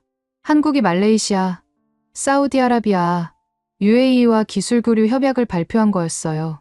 이는 단순한 수출 계약이 아니라 공동 개발과 기술 이전을 포함하는 포괄적인 협력이었습니다. 특히 주목할 만한 점은 이 협약들이 KF-21의 미래 버전들에 대한 내용을 포함하고 있다는 것이었어요. 블록2와 블록3의 기술들이 협력 대상에 포함되어 있었습니다. 이 소식이 알려지자 워싱턴의 분위기가 급변했습니다. 단순히 저가 전투기로 치부했던 KF-21이 실제로는 상당한 기술적 매력을 갖고 있다는 증거였거든요. 그렇지 않다면 이런 나라들이 관심을 보일 이유가 없었어요. 국방부에서는 긴급 회의가 소집되었습니다. 저도 참석하라는 연락을 받았어요. 펜타곤의 같은 회의실에서 몇 달 전 제가 파견 명령을 받았던 그 자리였습니다. 워커 박사, 당신의 분석이 맞는 것 같습니다. 한국의 KF-21이 예상보다 큰 관심을 끌고 있어요. 헨슨 차관보가 말했습니다. 그의 표정에는 당황스러움과 함께 약간의 인정하는 기색이 섞여 있었어요. 하지만 아직 확실하지 않습니다. 이런 협약들이 실제로 어떤 결과를 낳을지는 지켜봐야 해요. 항공전력 담당관이 신중한 입장을 표명했습니다. 하지만 회의실 분위기는 몇 달 전과는 확연히 달랐어요. KF-21을 무시하거나 조롱하는 분위기는 사라졌습니다. 회의 후 저는 복잡한 심정이었습니다. 제 분석이 어느 정도 인정받는 것 같았지만 동시에 국방부 내에서 제 입지는 더욱 애매해졌어요. 기존 입장과 다른 분석을 했다는 이유로 일부에서는 여전히 곱지 않은 시선을 보냈거든요. 특히 존 메슨과 제니퍼 로즈 같은 동료들은 공개적으로 저를 비판하기 시작했습니다. 리사가 한국의 선전에 속은 거야. 실제로는 별것 아닐걸. 이라는 식의 말들이 공공연히 나돌았어요. 이런 상황에서 저는 더욱 고립감을 느꼈습니다. 진실을 말했다고 생각했는데 오히려 동료들로부터 외면당하는 상황이 된 거죠. 랜드연구소에서의 제 위치도 예전만큼 안정적이지 않았어요. 어느 날 저녁 집에서 혼자 있을 때 저는 첫 번째 보고서를 다시 꺼내봤습니다. 한국 첫 방문 후 작성했던 비교적 우수하지만 위협 아님이라는 평가가 적힌 문서였어요. 그 문서를 보면서 저는 많은 생각이 들었습니다. 처음에는 정말 그렇게 생각했었어요. KF-21이 괜찮은 수준이지만 혁신적이지는 않다고 판단했었죠. 하지만 더 깊이 들여다볼수록 완전히 다른 모습이 보였습니다. 저는 그 문서를 찢어버렸습니다. 상징적인 의미였어요. 편견과 선입견에 기반한 잘못된 판단을 버린다는 의미였습니다. 몇 주 후 CNN에서 저에게 인터뷰 요청이 왔습니다. 당신의 분석이 맞았다는 평가가 있습니다. 라는 내용이었어요. KF-21에 대한 국제적 관심이 높아지면서 제 초기 분석이 주목받고 있다는 거였습니다. 인터뷰에서 저는 조심스럽게 답변했습니다. 처음부터 KF-21의 잠재력을 완전히 파악하기는 어려웠습니다. 하지만 더 깊이 관찰할수록 예상보다 훨씬 체계적이고 전략적인 접근이 이루어지고 있다는 걸 확인할 수 있었어요. 구체적으로 어떤 부분이 인상적이었나요? 기자가 물었습니다. 저는 신중하게 답했어요. 기술적 성취도 중요하지만 그보다 더 인상적인 건 장기적 비전과 전략적 사고였습니다. 한국은 단순히 좋은 전투기를 만드는 것을 넘어서 항공우주 생태계 전체를 발전시키려는 계획을 갖고 있었어요. 인터뷰가 방송된 후 반응은 다양했습니다. 일부에서는 역시 전문가의 통찰력이라며 긍정적으로 평가했지만 다른 일부에서는 여전히 회의적인 반응을 보였어요. 하지만 가장 중요한 변화는 정책 결정자들의 인식이었습니다. 한국의 KF-21을 단순한 저가 경쟁 제품으로 보던 시각이 점차 바뀌기 시작했어요. 잠재적 경쟁자로 인식하기 시작한 거죠. 이런 변화의 증거 중 하나는 나토 차원에서 KF21 도입 검토 안건이 다시 상정되었다는 소식이었습니다. 몇 개월 전 바르샤바 회의에서는 진지하게 고려되지 않았던 사안이 이제는 정식 검토 대상이 된 거였어요. 특히 동유럽 국가들이 관심을 보이기 시작했습니다. 폴란드와 체코에서는 KF21의 기술 이전 가능성에 대해 문의하고 있다는 소식도 들려왔어요. 이런 변화들을 보면서 저는 복잡한 감정을 느꼈습니다. 제 분석이 맞았다는 것이 증명되고 있었지만 동시에 미국의 항공우주 산업에는 새로운 도전이 될 수 있었거든요. 개인적으로는 더 큰 시련이 기다리고 있었습니다. 랜드 연구소 내부에서 제 연구 방향과 객관성에 대한 의문이 제기되고 있었어요. 일부 동료들은 공개적으로 제 전문성에 의문을 표하기도 했습니다. 마이클 존슨 부소장과의 면담에서 이런 문제들이 직접적으로 거론되었습니다. 리사, 당신의 분석 능력에는 의문이 없습니다. 하지만 최근 일련의 발언들이 연구소의 입장과 다소 배치되는 측면이 있어요. 사실에 기반한 분석을 했을 뿐입니다. 편견 없는 평가가 연구자의 의무 아닌가요? 제가 반박했습니다. 존슨 부소장이 한숨을 쉬었어요. 물론입니다. 하지만 때로는 더 큰 그림을 고려해야 할 때도 있어요. 미국의 국익과 동맹 관계, 방산업계의 이해관계 등을 말이죠. 이 대화를 통해 저는 현실을 직시하게 되었습니다. 학술적 객관성과 정치적 현실 사이에서 연구자가 겪어야 하는 딜레마를 절실히 느꼈어요. 하지만 저는 포기할 수 없었습니다. 진실은 진실이었고 전문가로서 사실에 기반한 분석을 제시하는 것이 제 역할이라고 생각했거든요. 설령 그것이 불편한 진실이라 할지라도 말이에요. 그날 밤 집에서 저는 개인 문서에 새로운 제목을 적었습니다. Post Fifth Air Age 공중의 정의는 바뀌었다. 이는 제가 앞으로 연구하고자 하는 새로운 주제였습니다. 기존의 공중전 패러다임이 변화하고 있고 한국의 KF21과 같은 새로운 접근법들이 그 변화를 주도하고 있다는 가설이었어요. 과연 이런 연구가 받아들여질지는 미지수였습니다. 하지만 저는 확신했어요. 진실은 결국 드러나게 되어 있다고 말이에요. 몇 달이 흘러 봄이 되었을 때 저는 예상치 못한 소식을 들었습니다. 한국에서 KF21의 새로운 시험 비행 영상이 공개된 거였어요. 이번에는 기존보다 훨씬 더 고도화된 기동 능력과 무장 시스템 테스트를 보여주는 내용이었습니다. 영상을 보는 순간 저는 소름이 돋았습니다. KF21이 보여준 기동성은 제가 몇 달 전 한국에서 봤던 것보다도 훨씬 향상되어 있었어요. 특히 고속 기동 중 안정성과 반응 속도가 눈에 띄게 개선되어 있었습니다. 더욱 놀라웠던 건 무장 시스템의 정밀함이었어요. 외부 하드포인트에서의 미사일 발사 테스트가 완벽하게 이뤄졌고 전자전 대응 능력도 실제 시연에서 확인되었습니다. 이는 단순한 기술 시연이 아니라 실전 배치 준비가 완료되었다는 의미였어요. 며칠 후 더욱 충격적인 소식이 들려왔습니다. 민간 연구기관에서 발표한 보고서에 따르면 KF21이 특정 조건에서 F-35보다 탐지 회피율이 높다는 분석 결과가 나온 거였어요. 브루킹스 연구소의 항공 전력 전문가 톰 하인슨 박사가 발표한 이 보고서는 파장이 컸습니다.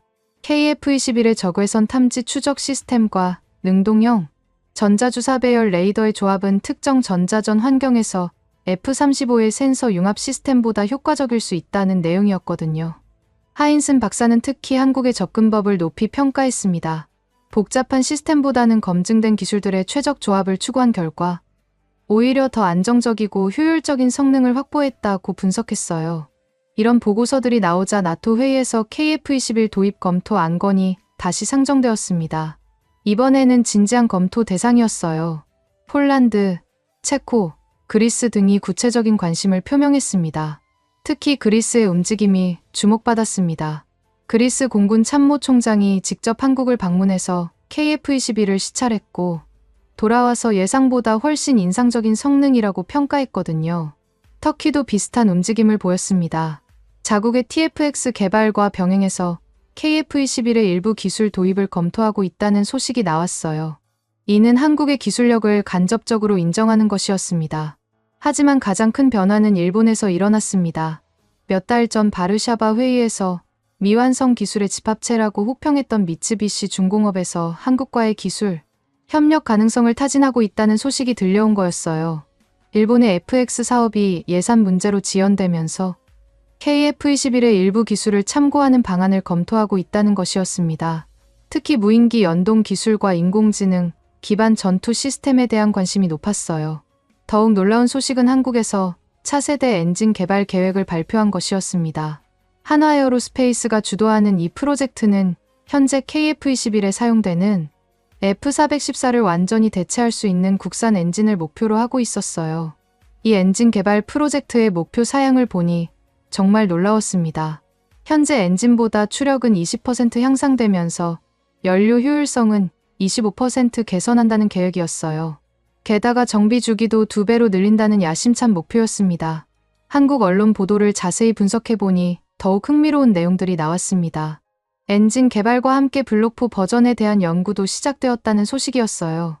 이는 아직 블록2도 완성되지 않은 시점에서 이미 그 다음 버전을 준비하고 있다는 의미였습니다. 블록4에 대한 구체적인 사양은 공개되지 않았지만 완전 자율 비행 모드와 우주 감시 기능까지 포함할 예정이라는 암시가 있었어요. 이는 단순한 전투기를 넘어서 다목적 플랫폼으로 발전시키겠다는 의도로 보였습니다.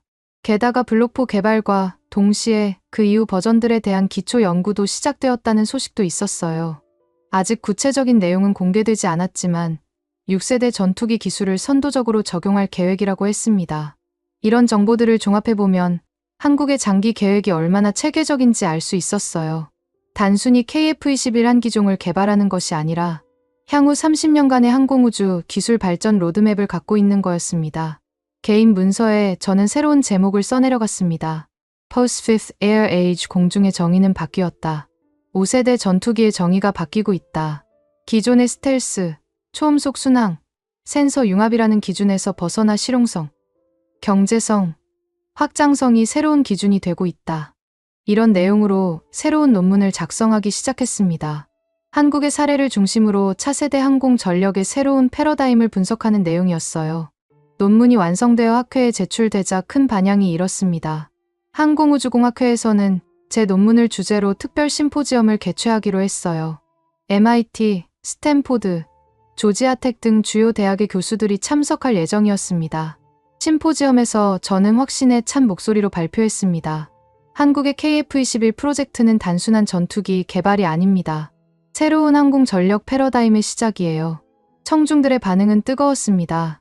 질문도 쏟아졌고 토론도 활발했어요. 특히 젊은 연구자들이 제 분석에 큰 관심을 보였습니다. 한 교수가 질문했습니다. 그럼 앞으로 미국의 항공우주 산업은 어떻게 대응해야 할까요? 저는 신중하게 답했습니다. 경쟁이 아니라 협력을 생각해야 합니다. 한국의 접근법에서 배울 점들이 분명히 있어요. 겸손함과 열린 마음으로 새로운 가능성을 탐색해야 합니다. 심포지엄이 끝난 후 여러 언론사에서 인터뷰 요청이 쏟아졌습니다. 하지만 저는 대부분 정중히 거절했어요. 이제는 말보다 연구로 증명하고 싶었거든요. 몇 주 후 예상치 못한 제안이 왔습니다. 한국의 한 대학에서 객원 교수 제안을 해온 거였어요. 한국과학기술원에서 항공우주공학과 교수로 1년간 근무해달라는 내용이었습니다. 저는 오랫동안 고민했습니다. 미국에서의 안정적인 위치를 버리고 한국으로 가는 것이 맞을까요? 하지만 결국 수락하기로 했어요. 진정한 혁신이 일어나는 현장에서 직접 경험하고 싶었거든요. 출국 전날 밤, 저는 개인 문서에 마지막 문장을 적었습니다. 지금도 다른 나라들은 그들의 진정한 능력을 모르고 있을 것이다. 한국이 공개한 것은 빙산의 일각에 불과했다. 그들의 진짜 계획은 훨씬 더 원대하고 체계적이다. 30년 후에는 세계 군사력의 상당 부분이 한국 기술에 의존하게 될지도 모른다. 그때가 되면 우리는 깨닫게 될 것이다. 진정한 혁신은 가장 예상치 못한 곳에서 가장 겸손한 자세로 준비되어 왔다는 것을. 한국행 비행기에 몸을 맡기며 저는 창밖의 맑은 하늘을 바라봤습니다. 언젠가 그 하늘에 KF-21 편대가 우아하게 비행하는 모습을 상상해봤어요. 그들은 이제 더 이상 의심받는 존재가 아니었습니다. 새로운 가능성의 상징이었어요. 한국의 이야기는 이제 시작에 불과했습니다. 블록2, 블록3, 블록4, 그 이후의 버전들까지. 작은 나라가 큰 꿈을 현실로 만들어가는 과정을 직접 지켜보고 참여할 수 있다는 것. 그것이 제게는 가장 큰 행운이었습니다. 지금까지 리사 워커 씨의 사연 어떠셨나요? KT1부터 시작해서 TO10, 그리고 KF-21까지 이어진 체계적인 기술 축적 과정이 매우 인상적이었습니다. 무엇보다 단순히 기술 개발에 그치지 않고 30년 후를 내다보는 장기적 비전을 가지고 있다는 점이 대단한 것 같습니다. 블록포, 그리고 그 이후 버전까지 이미 구상하고 있다니. 우리나라의 저력이 새삼 자랑스럽네요. 여러분들의 생각을 댓글로 남겨주세요.